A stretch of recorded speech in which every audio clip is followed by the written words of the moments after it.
With the rise in AI, many students, parents, and teachers are faced with navigating the new frontier of technology and education. And you know, we've talked a lot about this. Many see AI as a crutch for students or maybe a way to cheat. Yes, we've all heard about it.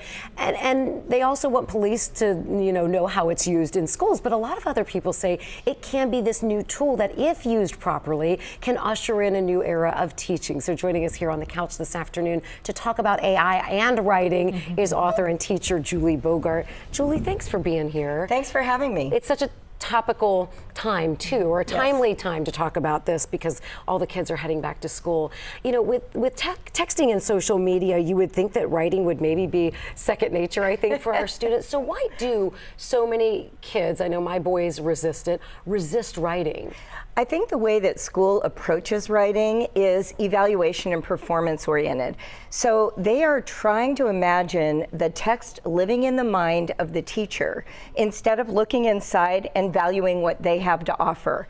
So most of them are trying to figure out, how do I get the grade that allows me to get the GPA I want, to go to the college I want, to keep a scholarship if I've got one. And so part of the problem with the way writing is taught is it's performance-based, it's not really process-based. Passion-based. Yeah, no, I don't know about you guys, but I remember having to write a rough draft and then rewrite the paper. But now, Julie, with the rise of AI, many kids have started to turn to the technology to help them write. Why is that, and should we be concerned? I do think we should be concerned. I'm not fully against AI. You can't be. It serves many purposes. But when a child is forming their own ideas and insights and starting to tap into their own interpretations, they need opportunities to take risks without being penalized. So imagine you're writing about something you're really passionate about, and all you get back as feedback is vague, misspelled, missing punctuation.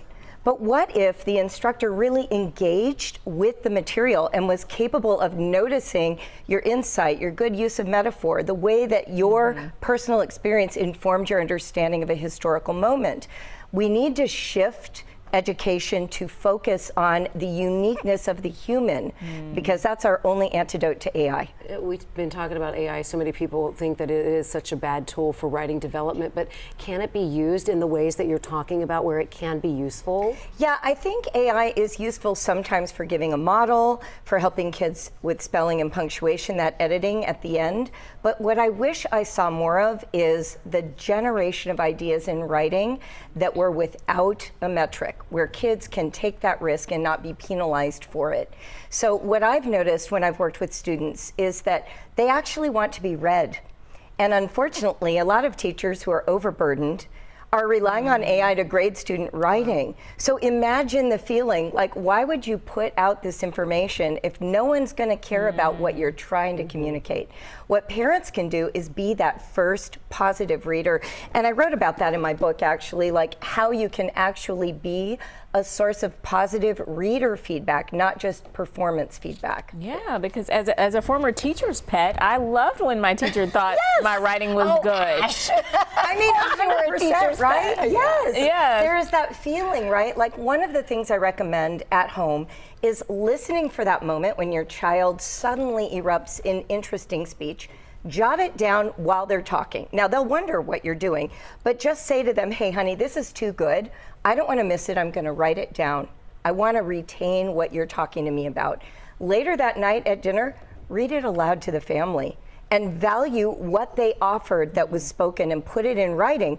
They will, for the first time, realize, oh, you mean what lives in me deserves to be preserved in writing and read to an interested audience. I love it. I'm going to put this up for everybody to see. Thank you. Again, I love the title of this. Help, my kid hates writing. I want you to do another one that says my kid hates reading too. Oh, well, I would do it. And also, kids who love writing will benefit from this book as well. I always want to make sure I say that, yeah. And we know reading and writing go hand in hand. Author and educator Julie Bogart, thanks so much for being here with us right now and sharing your knowledge. Pick up her book if you can.